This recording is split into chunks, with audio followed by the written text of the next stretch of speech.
मैं हूं सगन विरास और आप पढ़ रहे हो भौतिक भूगोल। और भौतिक भूगोल के बारे में हमने पिछले कक्षाओं में भी चर्चा की है और आज हम ब्रह्मांड की उत्पत्ति इस टॉपिक के बारे में अध्ययन करेंगे। तो देखिए, सबसे पहले भूगोल के अंतर्गत ब्रह्मांड की उत्पत्ति कैसे हुई, उसके बारे में किन किन भूगोलवेताओं ने इसके बारे में विचार रखे, उनके बारे में बात करते हैं। तो देखिए, ब्रह्मांड की उत्पत्ति का जो सर्वाधिक महत्वपूर्ण सिद्धांत है वो महाविस्फोटक सिद्धांत है, जिसे हम बिग बैंग थ्योरी कहते हैं। तो देखिए, बिग बैंग थ्योरी के अकॉर्डिंग हम माने तो विस्तृत जो ब्रह्मांड है इसकी उत्पत्ति हुई। तो देखिए, ब्रह्मांड के बारे में बताया गया है कि सबसे पहले दो तारे थे और दो तारे आपस में टकराए और टकराने से घनीभूत विशाल शिगार उत्पन्न हुआ और फिर वो चारों तरफ घूमता रहा और इधर इधर गति करने लगा और उससे क्या हुआ, गोल गोल आकार में विभिन्न प्रकार के ग्रहों की उत्पत्ति हुई। तो गोल गोल आकार ले लिया। अब देखिए, उसके अंदर विभिन्न प्रकार के द्रव्यमान कण वगैरह उसी हिसाब से सब विद्यमान है। तो महाविस्फोटक सिद्धांत बिग बैंग थ्योरी के अंतर्गत सर्वप्रथम बताया गया ब्रह्मांड की उत्पत्ति के बारे में। और ये बेल्जियम के खगोलवेता और विज्ञान गणितज्ञ थे एबीजे लेमेत्रे, और इसे लेमेटियर भी कहते हैं।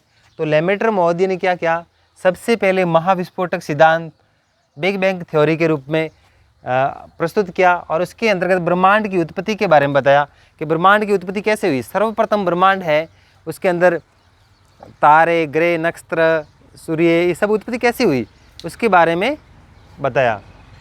तो विस्तृत स्वरूप, अब देखिए, इसके बारे में विस्तृत जानकारी 1967 में रॉबर्ट बैगनर नामक विद्वान ने दी। तो सबसे पहले जो महाविस्फोटक सिद्धांत है वो सबसे पहले किसने प्रस्तुत किया, लेमेत्रे ने, जिसे हम लेमेटियर भी कहते हैं।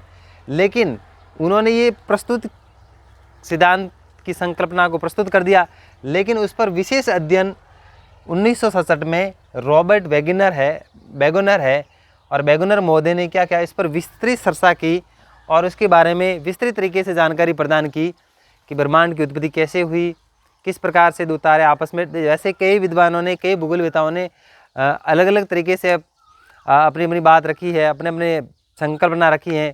जैसे लाप्लाज महोदय हैं, तो कई ऐसे भूगोलवेता हैं जिन्होंने ब्रह्मांड की उत्पत्ति के बारे में विभिन्न प्रकार के तर्क रखे हैं। लेकिन जो सर्वाधिक जो माननीय जो संकल्पना है वो सिद्धांत है आपका महाविस्फोटक सिद्धांत बिग बैंग थ्योरी, और जो एबीजे लेमेट्री महोदय ने जो दिया था सर्वप्रथम, उसको सभी जो भूगोलवेता है वो सटीक मानते हैं। और फिर उसके बारे में मैंने आपको बताया कि रॉबर्ट बैगनर है, उन्होंने उस पर विस्तृत तरीके से 1967 में क्या की, चर्चा की, उस पर विस्तृत अध्ययन किया और इस सिद्धांत को माना कि वास्तव में जो रिलेटिव जो बिग बैंग थ्योरी है वो ब्रह्मांड की जो उत्पत्ति के बारे में सटीक बैठता है।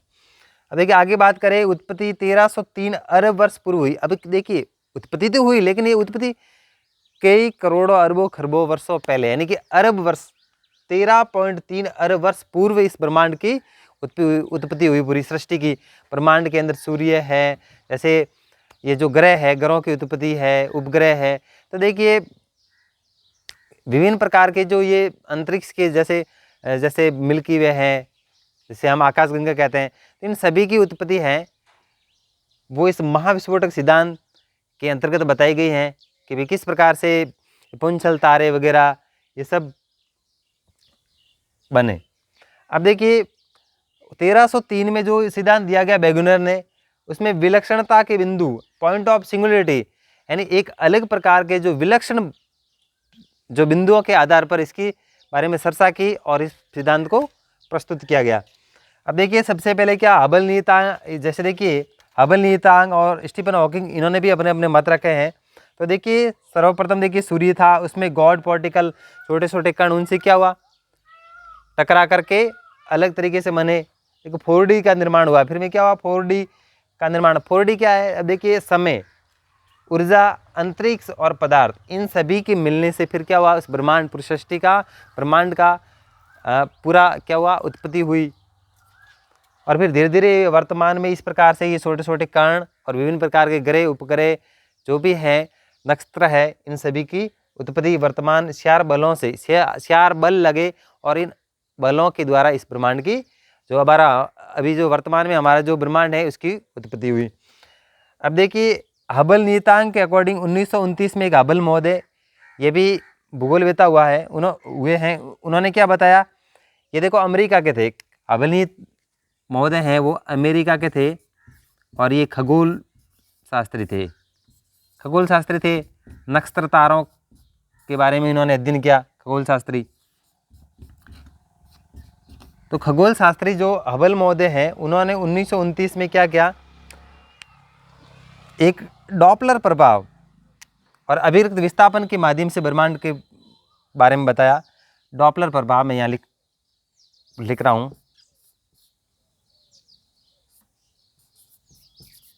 डॉपलर प्रभाव व अभिरक्त विस्थापन।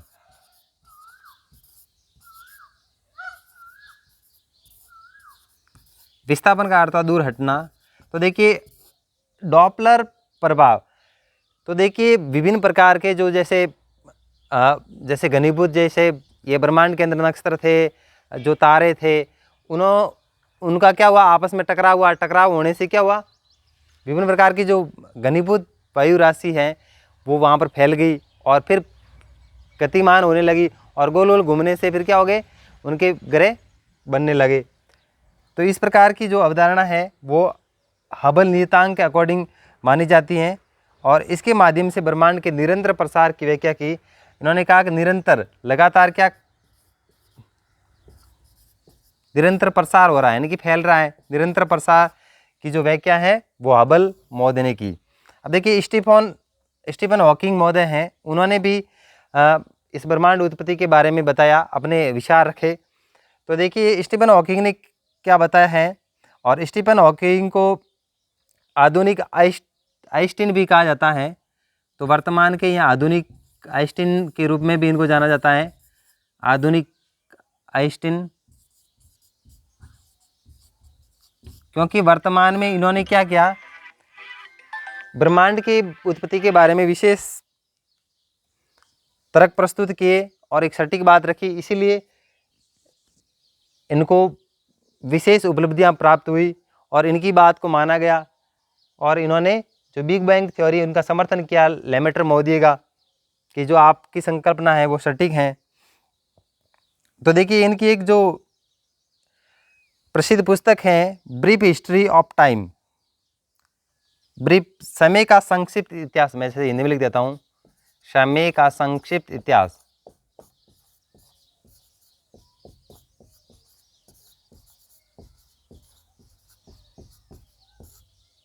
तो देखिए स्टीफन हॉकिंग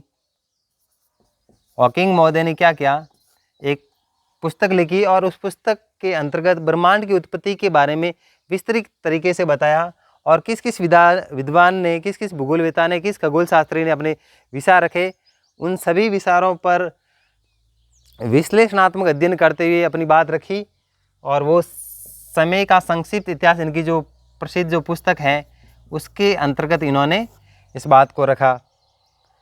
तो देखिए हॉकिंग ने अलन गुथ के स्थिति सिद्धांत का भी समर्थन किया। एक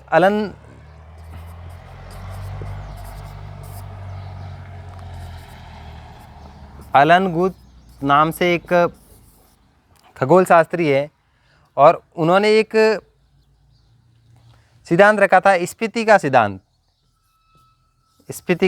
और स्फीति के सिद्धांत का भी इन्होंने क्या किया, समर्थन किया।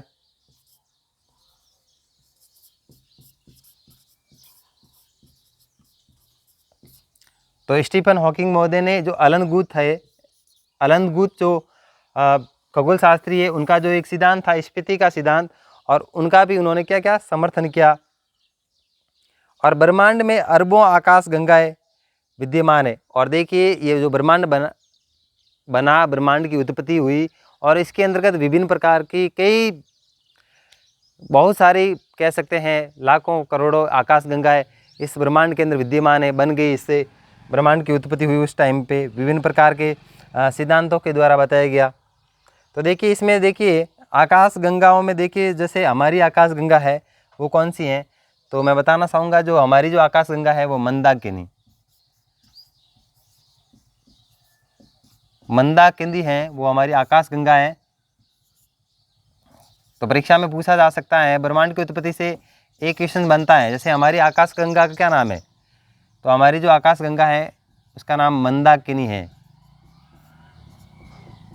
मिल्की वे।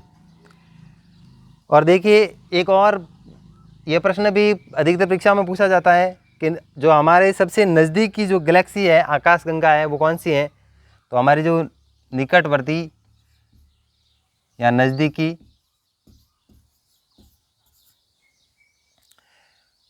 जो आकाशगंगा है गैलेक्सी है उसका नाम है देवयानी।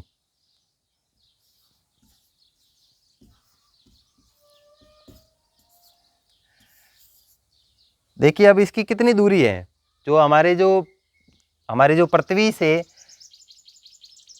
जो निकटवर्ती है, जो नज़दीकी जो गैलेक्सी है उसका नाम एंड्रोमेडा यानी कि देवयानी है, और ये 2.4 मिलियन प्रकाश वर्ष, ये लगभग 2.4 मिलियन प्रकाश वर्ष की दूरी पर स्थित है। तो देखिए 2.4 मिलियन प्रकाश वर्ष की दूरी पर जो पृथ्वी से सर्वाधिक निकटवर्ती जो गैलेक्सी है, जो आकाशगंगा है वो है देवयानी, और जो हमारी जो आकाशगंगा है वो है मंदाकिनी। तो देखिए एक बार वापस इसके बारे में अध्ययन करते हैं। तो सर्वप्रथम भौतिक भूगोल के अंतर्गत ब्रह्मांड की उत्पत्ति के बारे में पढ़ा जाता है। और ब्रह्मांड की उत्पत्ति कई विद्वानों ने, कई भूगोलवेताओं ने, कई खगोल शास्त्रियों ने अपने हिसाब से अलग अलग तर्क वितर्क प्रस्तुत किए हैं। किसी ने अपने पक्ष में, उनके पक्ष में उनका समर्थन किया है, तो किसी ने उनकी आलोचना भी की है। तो देखिए लेकिन सर्वाधिक सभी जो खगोल शास्त्रियों के द्वारा जो सर्वसम्मत जो मत है वो महाविस्फोटक सिद्धांत है, बिग बैंग थ्योरी है। इसको सटीक माना जाता है, इसको बिल्कुल ऑथेंटिक कह सकते हैं। और देखिए इस जो सिद्धांत के जो प्रसिद्ध जो खगोलज्ञ हैं वो एबीजे लेमेटियर हैं, उन्होंने प्रस्तुत किया था।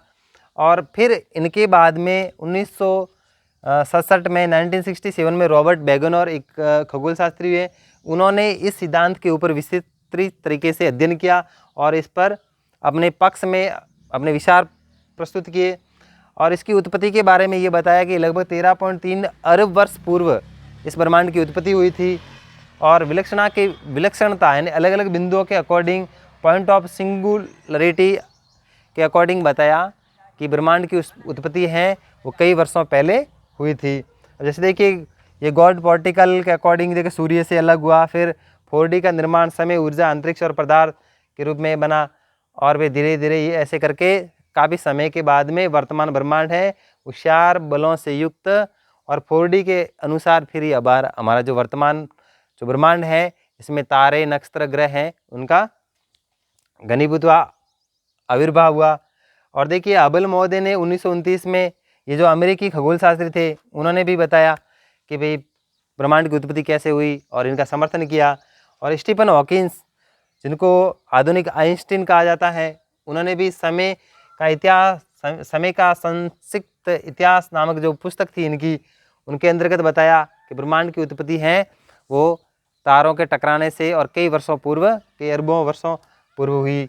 और अलन गुथ का जो एक प्रसिद्ध सिद्धांत है स्फीति का सिद्धांत, और उनकी भी उन्होंने क्या किया, उनकी सराहना की, उनका पक्ष लिया, ठीक है। और निरंतर प्रसार डॉपलर के प्रभाव के अकॉर्डिंग भी उन्होंने बताया कि अभिरक्त विस्थापन होता है, और इसी प्रकार से ब्रह्मांड की उत्पत्ति हुई।